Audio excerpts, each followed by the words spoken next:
Good morning. 13th of July 2024, Saturday का दिन, सुबह का टाइम।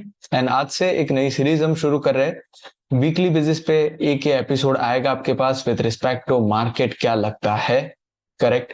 पिछले एक वीक में मार्केट में क्या हुआ, कौन से मेजर इवेंट्स है जो कि आगे मार्केट का डायरेक्शन तय कर सकते हैं, और मार्केट में आगे हमारे क्या ओपिनियंस है उसके बारे में हम डिस्कस करेंगे। अभी एक मार्केट में ना एक स्पेसिफिक चीज चल रही है, that is called as euphoria. Euphoria मतलब क्या? आप सोशल मीडिया पे देखे, सोशल फंक्शन में जाए, या फिर मोबाइल फोन्स पे देखे, किसी को भी देख ले, तो एक कॉमन टॉपिक ऑफ डिस्कशन होता है, that is about nothing but market में क्या हो रहा है, कौन सा स्टॉक बढ़ा, कौन सा स्टॉक कम हुआ, इन्वेस्टमेंट्स किसने कहां पे किया है, ऑप्शंस ट्रेडिंग, सेबी के रेगुलेशंस, और उसी सारी चीजों के बारे में डिस्कशन हो रहा है। इसी को हम कहीं ना कहीं पे यूफोरिया बोलते हैं आइडियली। मार्केट अभी कहां पे है? निफ्टी के नो एज ए इंडेक्स अगर हम देखें निफ्टी के लेवल्स, तो अप्रोक्सीमेटली 24,500 के लेवल्स पर है। एक फेयर इंडिकेटर है जिसको बहुत सारी बार हम यूज करते हैं, PE ratio, price to earnings ratio.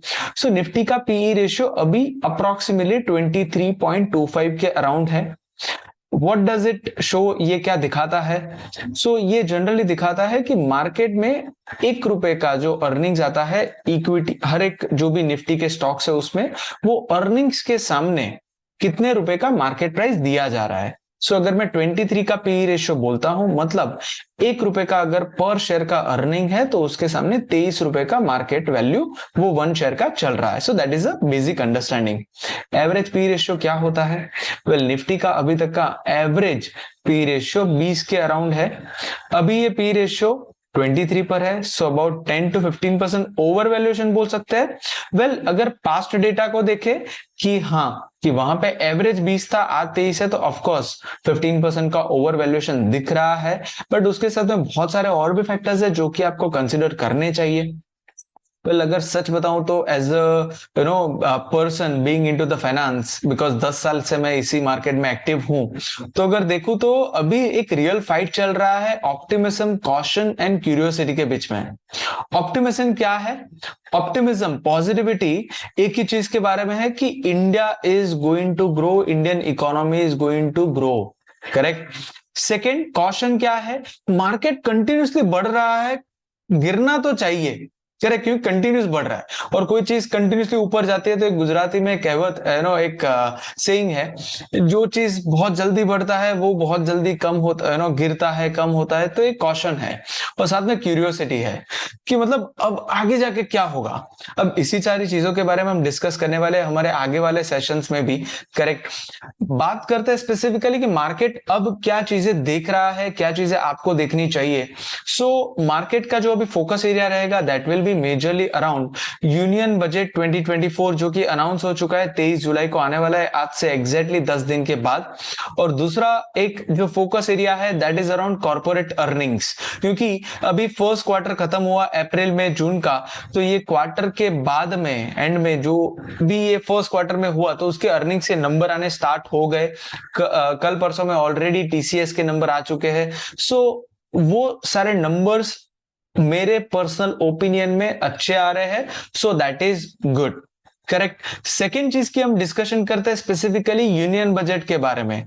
अगर आप मुझे पूछे कि यूनियन बजट बहुत ही बड़ा गेम चेंजर होगा क्या, ऑनेस्टली मेरा ओपिनियन बता रहा हूं, मेरे ओपिनियन में उतना ज्यादा चेंजेस अपडेशन वाला वैसा नहीं होने वाला। रीजन मैं क्या समझता हूं, इस बार कोएलिशन की गवर्नमेंट है, साथ में इस बार गवर्नमेंट को यह चीज भी देखने को मिला है कि बहुत सारे जगह पे, छोटी छोटी जगह पे वो हार गए हैं या फिर बहुत ही कम मार्जिन से जीते हैं। इन्वेस्टर्स या फिर जो रिटेलर्स है या फिर जितने भी लोग बिजनेस करते हैं, उनको क्या पसंद है? उनको पसंद है स्टेबिलिटी, कंटिन्यूटी, कि पास्ट में जो आप कर रहे थे उसको आप अब जो एक कोएलिशन गवर्नमेंट बनी उसके बाद में आप कितना कंटिन्यू कर पाते हो। तो आइडियली अगर मैं देखूं तो पास्ट में जो हो रहा था वो शायद से कंटिन्यू होना चाहिए, मेरे ओपिनियन में बहुत बड़े चेंजेस नहीं आने चाहिए। टैक्स के रिलेटेड बहुत सारे रूमर्स चल रहे मार्केट में, long term capital gain tax बढ़ा देंगे या फिर कुछ और टैक्सेशंस बढ़ा देंगे। ये पॉइंट पे गवर्नमेंट के पास उसके चांसेस कंपैरेटिवली कम है बिकॉज ऑफ पॉलिटिकल सिचुएशंस की बहुत ही ज्यादा टैक्स बढ़ा है। But again we never know, 23 जुलाई को पिक्चर बहुत ही क्लियर हो जाएगा। अगेन बजट के बाद अगेन एक और बार हम डिस्कशन करेंगे कि बजट कैसा रहा, क्या आया क्या नहीं आया। वेल फोकस कहां पे रह सकता है, जो पास्ट में रहा भी है, और इस बार रूलिंग पार्टी जो है उन्होंने प्रॉमिस भी किया था in their election agenda, affordable housing, health care initiatives and renewable energy related project. आपको क्या करना चाहिए? आपके इन्वेस्टमेंट सिर्फ और सिर्फ बजट पर रिलेवेंट होने चाहिए? नहीं, आपके इन्वेस्टमेंट तीन चीजों के ऊपर रिलेवेंट होने चाहिए। सबसे पहला ऑफ कोर्स गवर्नमेंट का स्टांस, गवर्नमेंट की पॉलिसी, वो तो हमें पता है पीछे जो किया है उसके हिसाब से। सेकंड, और आगे जो हो सकता है ऑफ कोर्स वो बजट से ज्यादा थोड़ी क्लैरिटी मिलेगी, तो एक वो पार्ट है। बट उसके साथ दो और चीजें है जहां पे आपका फोकस सबसे ज्यादा होना चाहिए। सबसे पहला कॉर्पोरेट अर्निंग्स। कौन सी कंपनीज ऐसी है जहां पे अर्निंग्स के नंबर अबाउ एक्सपेक्टेशंस आ रहे हैं या फिर एक्सपेक्टेशन को मीटअप कर पाते हैं, इंडस्ट्री के साथ में है। और दूसरा है वैल्यूएशंस। अगर वैल्यूएशन बहुत ही ज्यादा है बट अर्निंग्स के नंबर उतने अच्छे नहीं आ रहे, देन वो केस में आपको दो बार सोचना चाहिए। अब ये दोनों चीज है जहां पे आपका फोकस होना चाहिए, स्पेसिफिकली अर्निंग्स और दूसरा है वैल्यूएशंस। तीसरा जो चीज आपको देखनी चाहिए, जो हम सब भूल चुके हैं to certain extent, watch out करने के लिए, ग्लोबली क्या हो रहा है, ग्लोबली नंबर्स कैसे है, यूएस में क्या हो रहा है, यूएस में कल एम्प्लॉयमेंट के रिलेटेड और सीपीआई इन्फ्लेशन के रिलेटेड नंबर्स है, वो सारे नंबर्स कैसे है। वेल मेरे ओपिनियन में वो सारे नंबर कंसिडरेबली अच्छे थे, करेक्ट जो एक्सपेक्टेशन था उससे। सो दैट इज ऑन ट्रैक। इसी के साथ में मार्केट क्यों नहीं गिर रहा है, तो उसमें एक और बड़ा फैक्टर है, वो फैक्टर है आप सब, एसआईपी का अमाउंट 21,260 करोड़ तक पहुंच चुका है in the month of June. So SIP से बहुत ही अच्छा पैसा जो है वो इक्विटी मार्केट में कंटिन्यूस इन्वेस्ट हो रहा है। और इसी के साथ एक और शिफ्ट देखने को मिला विच इज अमेजिंग। बहुत सारे लोग large cap and mid cap stock में अलोकेट कर रहे हैं compared to small cap funds. So that is a good thing. एक और चीज के बारे में बात करूं, एफआईआई और डीआईआई फॉरेन इंस्टीट्यूशनल इन्वेस्टर्स क्या कर रहे हैं, तो पिछले 2 वीक से फॉरेन इंस्टीट्यूशनल इन्वेस्टर्स ने अप्रोक्सीमेटली 11,400 करोड़ का इन्वेस्टमेंट किया हुआ है।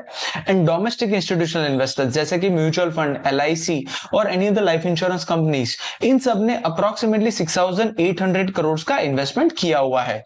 अब बात करते हैं स्पेसिफिकली मार्केट में ओवरऑल जो इन्वेस्टर्स है वो किस तरह के है, वो क्या सोचते हैं और क्या कर सकते हैं, वो करना चाहिए ये तो नहीं बोलूंगा, बट क्या कर सकते हैं बिकॉज ये ओपिनियन है। वेल मार्केट में अभी दो तरह के लोग हैं, एक है कंप्लीट स्पेक्युलेटर्स जिसको हम कई बार ऑप्शन ट्रेडर्स के जरिए भी बोल लेते हैं, करेक्ट, फ्यूचर एंड ऑप्शन में बहुत ही ज्यादा ट्रेडिंग करते हैं, इंट्राडे ट्रेडिंग करते हैं। और दूसरा है दोज काइंड ऑफ इन्वेस्टर्स जिन्होंने म्यूचुअल फंड्स या फिर इक्विटी में भी प्रॉपर डाइवर्सिफाइड पोर्टफोलियो बनाया हुआ है। तो इस बार एक थोड़ा ऐसा क्लास ऑफ इन्वेस्टर है जो कि बहुत ही अच्छी तरीके से डाइवर्सिफाइड वे में इक्विटी में इन्वेस्ट कर रहे हैं। अगर आप भी डाइवर्सिफाइड वे में म्यूचुअल फंड्स और इक्विटी में इन्वेस्टमेंट करते हो, this is good thing to do. Long term wealth creation उसी से होता है। So please continue that journey. If you are thinking कि इसको कैसे कर सकते हैं, कैसे इसको आगे बढ़ा सकते हैं, टैक्स प्लानिंग कैसे कर सकते हैं, तो इसके बारे में हम हमारा ओपिनियन शेयर कर सकते हैं। आप अब आपके जो भी क्वेश्चंस है वो आप प्लीज वीडियो के कमेंट में आप शेयर करिए, हम उसको आंसर करने का ट्राई करेंगे। Thank you all for watching this.